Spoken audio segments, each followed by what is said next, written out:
noite de 27 de setembro de 1994, no Mar Báltico, o imponente Ferry Senhora Estônia partia de Tallinn, na Estônia, com destino a Estocolmo, na Suécia. Era uma viagem rotineira, com quase 1000 pessoas a bordo, entre passageiros e tripulantes, famílias voltando de férias, motoristas de caminhão, turistas, todos ansiosos para chegar ao seu destino. Mal sabiam eles que, em poucas horas, estariam no centro de um dos piores desastres marítimos da história moderna em tempos de paz. Uma tragédia que deixaria 852 mortos e um rastro de perguntas que permanecem sem resposta até hoje. Enquanto o navio navegava, o tempo piorava. Uma forte tempestade agitava o Mar Báltico, com ondas de até 6 metros de altura. Para um navio daquele porte, isso não deveria ser um problema fatal. No entanto, por volta da 1 da manhã, um barulho metálico ensurdecedor ecoou pela estrutura. Passageiros que ainda estavam acordados sentiram um solavanco violento. Nos conveses inferiores, a tripulação percebeu algo terrível. A viseira de proa, a gigantesca porta frontal que permitia a entrada de veículos, havia sido arrancada pela força das ondas. Sem a viseira, a rampa de acesso aos carros ficou exposta. A cada onda que batia na proa, toneladas de água gelada jorravam para dentro do convés de veículos. Uma área enorme e aberta. Imagine um balde gigante sendo enchido de um lado só. O efeito foi imediato e catastrófico. O Miss Estonia começou a adernar, a inclinar-se perigosamente para estibordo, o lado direito. A inclinação aconteceu tão rápido que pegou todos de surpresa. Em questão de minutos, o navio estava a 30-40 graus. O alarme de emergência soou, mas já era tarde demais para muitos. O caos tomou conta do navio. Passageiros foram acordados com o mundo virado de lado. Móveis, máquinas de cassino e bagagens deslizavam violentamente, transformando os corredores em armadilhas mortais. A energia elétrica falhou, mergulhando tudo na mais completa escuridão, exceto por algumas luzes de emergência. Tentar sair das cabines era uma tarefa quase impossível. O chão virou parede e as paredes viraram chão. Pessoas escorregavam pelos corredores inclinados, caindo umas sobre as outras, incapazes de subir em direção aos conveses abertos. Os relatos dos sobreviventes são aterrorizantes. Eles descrevem uma luta desesperada pela vida, escalando superfícies quase verticais no escuro, ouvindo os gritos de pânico ao redor. Chegar ao convés externo era apenas o começo do pesadelo. A inclinação do navio tornava o lançamento dos botes solvividas uma tarefa impraticável.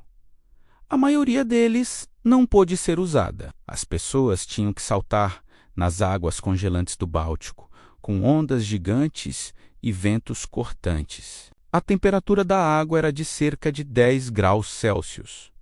Nessas condições, a hipotermia chega em minutos. Em menos de 1 hora, desde o primeiro barulho, o Miss Estonia desapareceu sob as ondas. Deixou para trás centenas de pessoas lutando pela vida na água escura e gelada. Das 989 pessoas a bordo, apenas 137 sobreviveram, encontradas agarradas a botes virados e destroços flutuantes. Foi uma noite de horror absoluto, uma perda de vidas em uma escala chocante. A investigação oficial foi rápida. A conclusão foi que o projeto das travas da viseira de proa era falho e não resistiu à força da tempestade. Caso encerrado, certo?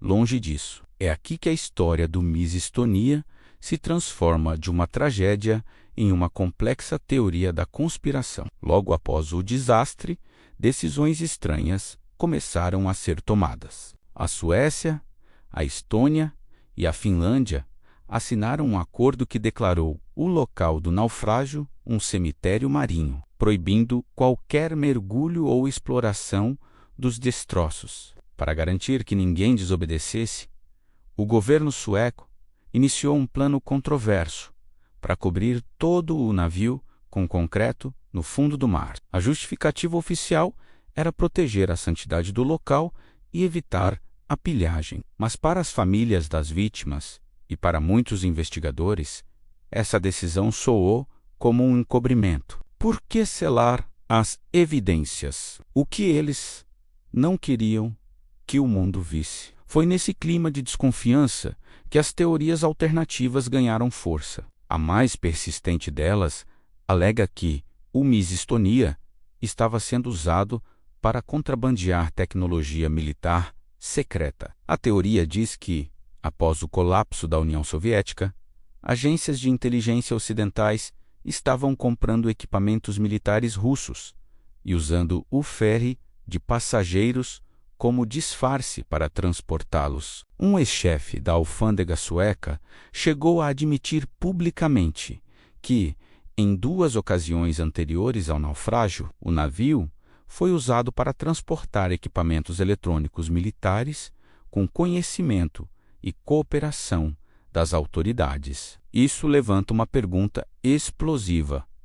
E se, naquela noite fatídica, o navio estivesse transportando uma carga ainda mais sensível? A teoria da conspiração sugere que uma facção russa, descontente com a venda dessa tecnologia, poderia ter sabotado o navio para impedir que a carga chegasse ao seu destino. Como, através de uma explosão, vários sobreviventes relataram ter ouvido um barulho que não parecia ser apenas o metal se partindo sob a força das ondas, mas algo mais parecido com uma explosão. Se uma bomba tivesse sido detonada perto da proa, ela poderia ter danificado as travas da viseira, iniciando a sequência de eventos que levou ao naufrágio. Por décadas, essa foi apenas uma teoria, rejeitada firmemente pelas autoridades. A proibição de mergulho impedia que qualquer prova fosse coletada. No entanto, o mistério se aprofundou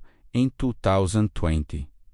Uma equipe de filmagem de um documentário desafiou a proibição e enviou um robô submarino para filmar os destroços. O que eles encontraram abalou a versão oficial. As imagens revelaram um enorme buraco no casco do navio, no lado estribordo com cerca de 4 metros de altura. Um dano que não constava no relatório original e cuja origem é desconhecida. Especialistas que analisaram as imagens afirmaram que um buraco daquele tamanho e formato dificilmente teria sido causado pelo impacto com o fundo do mar. Ele parece ter sido resultado de uma força externa imensa. Essa descoberta reacendeu todo o debate. Teria sido uma explosão ou uma colisão com um submarino não identificado que estaria talvez monitorando